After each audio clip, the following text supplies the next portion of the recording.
President Biden makes a stop in Pennsylvania to push for factory jobs in the U.S. This comes as the Senate works to finish the bipartisan infrastructure bill. The Senate Majority Leader Chuck Schumer says they'll work through the weekend if that's what it takes.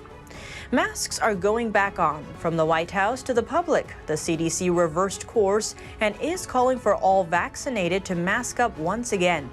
It marks a U-turn of the agency's May announcement that prompted millions of vaccinated people to shed their face coverings. And the first arrest warrant has been issued for one of the Texas Democrats who fled the state over the voting bill. Tune in to Deep Dive as we explore these topics and more. Hello and welcome. This is Deep Dive and I'm Tiffany Meier. Let's start on Capitol Hill, where talks on the infrastructure bill are continuing. The question remains, are taxes going up? President Biden meeting with truck factory workers in Pennsylvania today to champion clean energy and government investment as ways to strengthen manufacturing. White House Press Secretary Jen Psaki saying Tuesday, quote, "This is all part of his effort to lift up and talk about his Buy America agenda as well as the infrastructure package." Speaking of the infrastructure package, pressure is mounting to wrap up talks. The bipartisan group blew past a Monday deadline for the $1.2 trillion package. Senate Majority Leader Chuck Schumer said they are making good progress. If an agreement can be reached, and I'm very optimistic and hopeful it will be, senators should prepare to work through the weekend in order to finish the bipartisan infrastructure bill. Some roadblocks include how much to spend on public transit and water infrastructure and whether to use virus relief funds to help pay for it. Pennsylvania Republican Senator Pat Toomey says Biden should use unspent funds from the $1.9 trillion COVID relief package to cover the investments in infrastructure. That's instead of the proposed tax hikes Biden has put forward. Toomey commented on Biden's visit to his state, saying in a statement, hopefully he will use his visit to learn about the real physical infrastructure needs of Pennsylvanians and the huge sums of unused COVID funds which should pay for that infrastructure. On infrastructure, the White House wants a bipartisan agreement for the first phase before Democrats go it alone for a broader $3.5 trillion spending plan.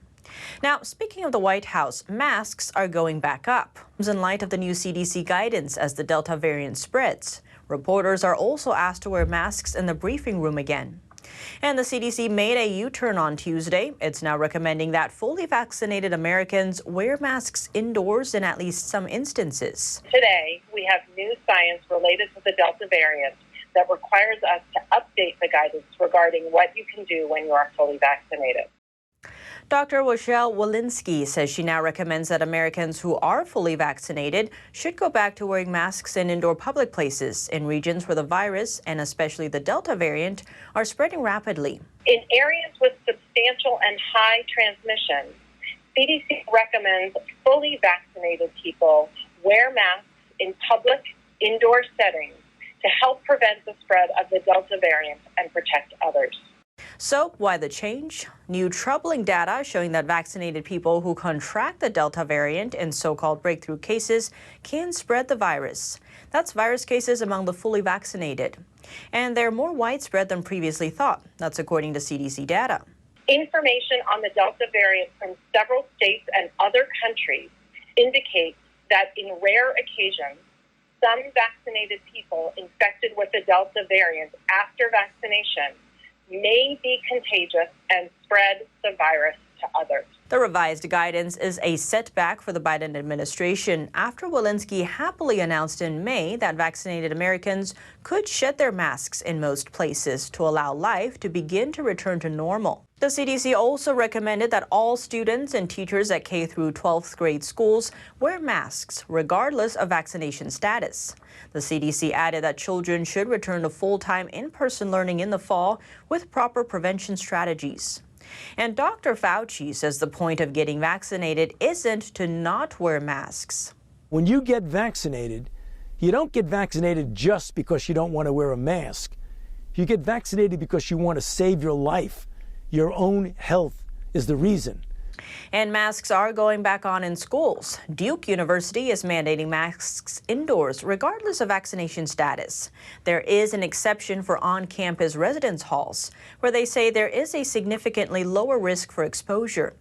In the letter to students and staff, it also stated that the key to ending this pandemic is getting everyone vaccinated. The new policy takes effect on Friday. And vaccine mandates at the federal level could be on the way. Biden said Tuesday such a policy was, quote, under consideration. And a source with knowledge of the matter says Biden will make the announcement Thursday.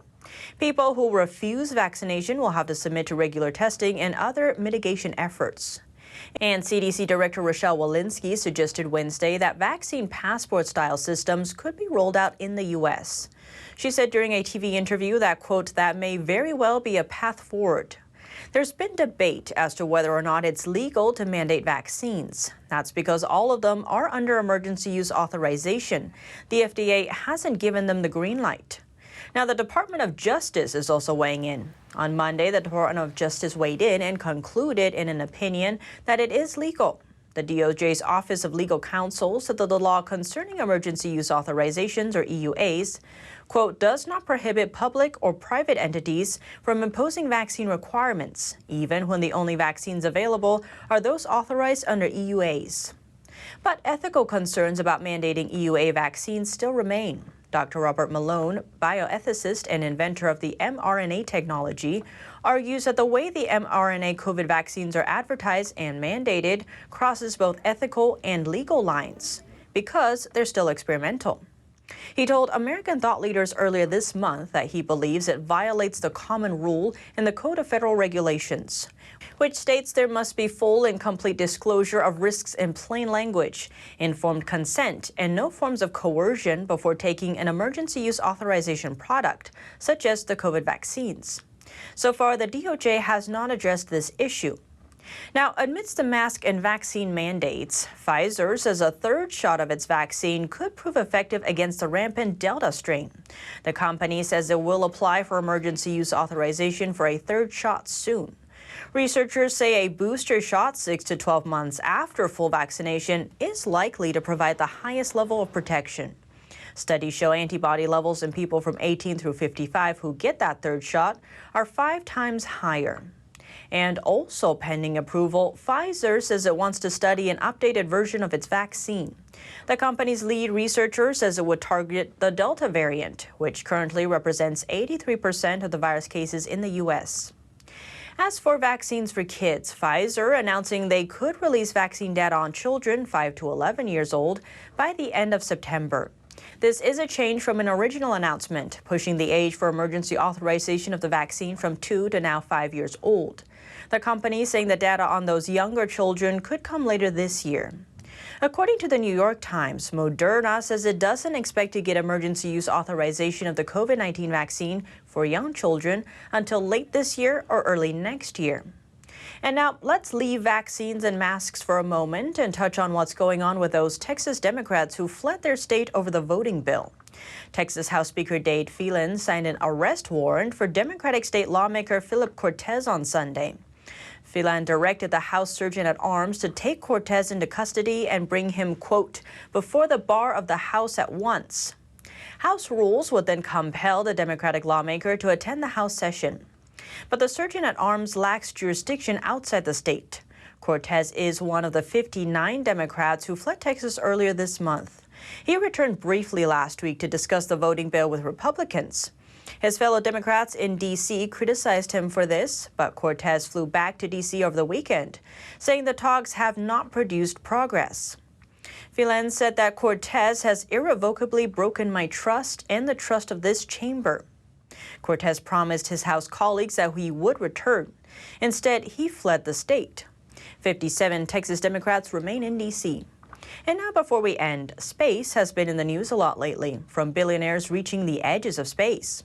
And now SpaceX just landed a major launch services contract for an upcoming NASA mission to Jupiter's moon. The deal to explore the moon Europa is worth roughly $178 million. The Europa Clipper mission is scheduled to launch in October 2024 from Kennedy Space Center in Florida. It is the first ever attempt to perform a detailed investigation of Jupiter's icy moon. Among other objectives, the mission will look for conditions that could support life. That includes searching for lakes under Europa's surface and analyzing the salt level of the ocean. But what do you think? Let me know below. Thanks for tuning in to Deep Dive. I'm Tiffany Meier, and see you soon.